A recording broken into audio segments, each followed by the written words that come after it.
All right, let's move on to case number 9. $1 Million Baby.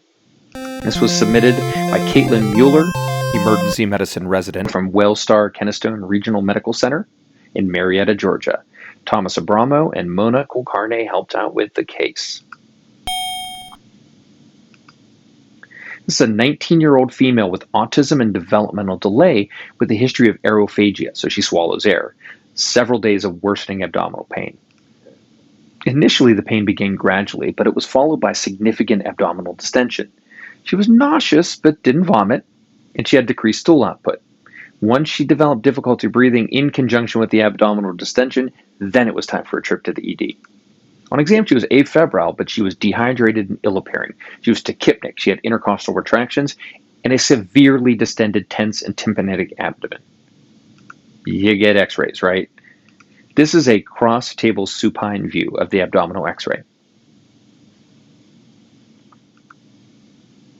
Here's an AP view of the abdomen and then an AP chest x-ray. The team attempted rectal decompression and they consulted surgery. She became more agitated, then obtunded. Then she began having agonal breathing with weak peripheral pulses.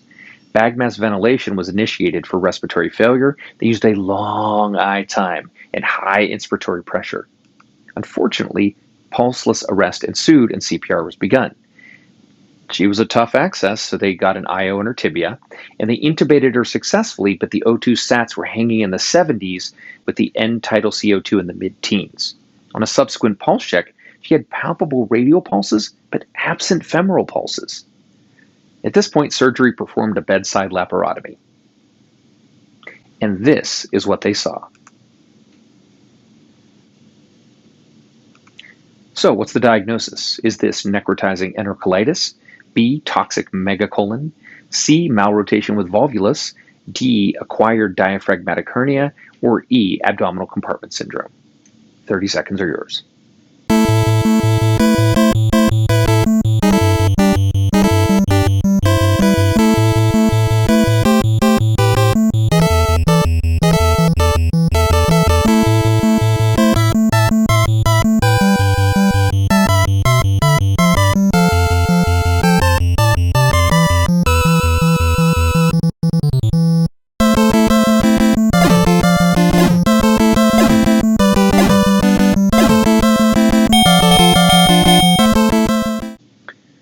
The correct answer is E, abdominal compartment syndrome. The patient's long-standing aerophagia led to the diagnosis. She had progressive distension, which led to intra-abdominal hypertension and eventually abdominal compartment syndrome and cecal volvulus.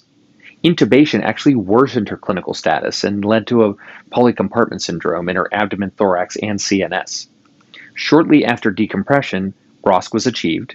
She was taken to the OR for an XLAP and admitted to the PICU. Despite a rocky course, she stabilized and eventually she was discharged home.